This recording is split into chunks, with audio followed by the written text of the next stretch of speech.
在昨天那期节目里面，我给大家报告了，由于我创建了一个新的频道，叫做西雅图老胡，而旧的频道把它改名成了油管研究院，就出现了这么一个情况。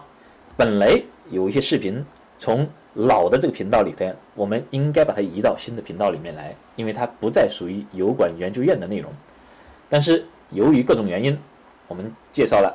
我们不应该动这些视频，而只是应该在新的频道里面创建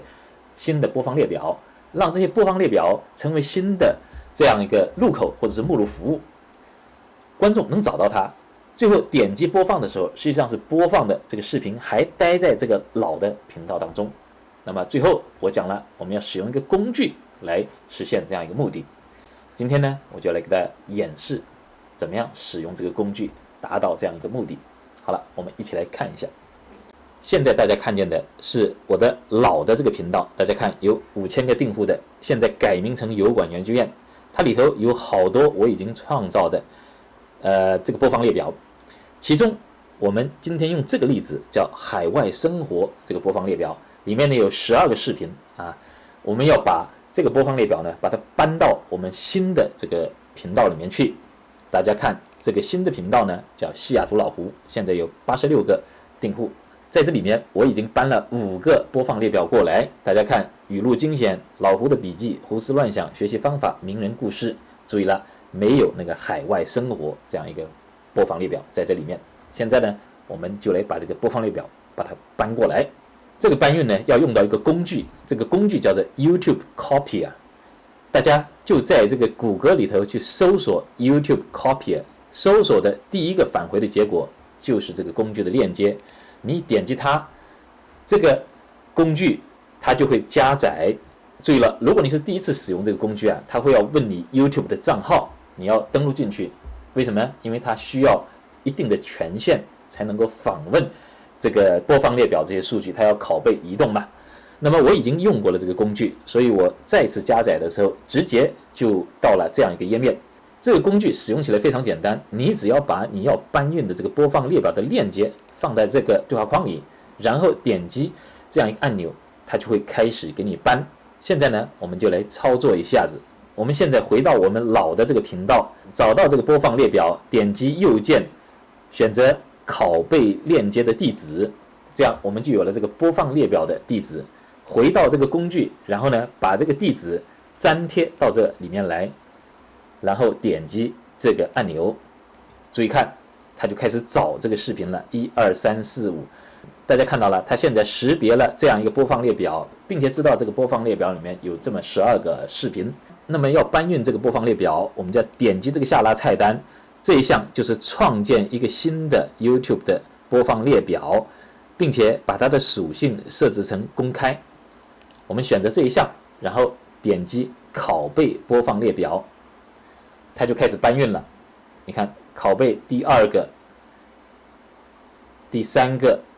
它一个一个拷贝，最后把整个12个的视频的链接会拷贝到我们新的频道里面去，创建一个叫做海外生活的同名的这样一个播放列表，包含这12个链接。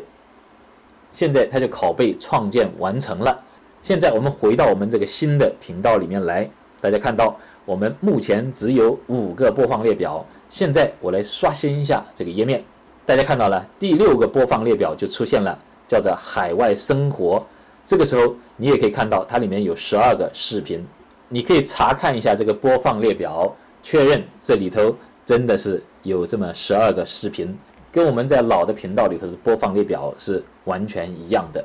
这样子我们就在这个新的频道里头成功的创建了完全一样的播放列表。现在你就可以回到这个旧的频道里面，油管研究院，找到这个播放列表，然后把它删除掉。删除的办法是点击修改，然后在这上面点击这个点点点，在展开里头有删除播放列表这个选项，点击它，确认，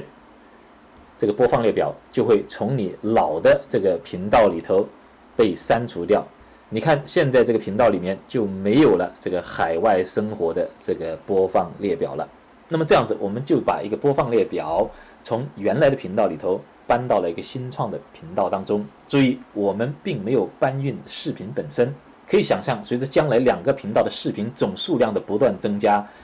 老旧视频的播放量可能主要的会来自于播放列表的驱动。所以在这个地方，我也要顺带的强调一下，为你的频道创建各种各样恰当的播放列表是非常重要的。其实这就是为你频道本身创建一个好的目录服务。所以你的频道有一个好的播放列表系列是非常重要的。你的播放列表设计的好还是不好，有一个重要的指标，我前面反复多次的给大家看过了，就是在你的后台里头去看流量来源，看看流量来源里面这个播放列表占多大的比例。你看我的是有 6% 左右，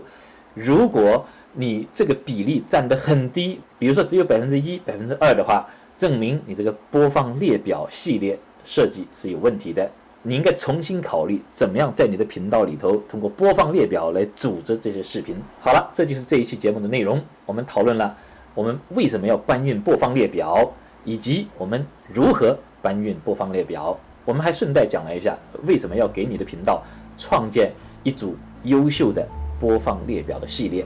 希望这期节目对你有所帮助，感谢你的收看，我们下期再见。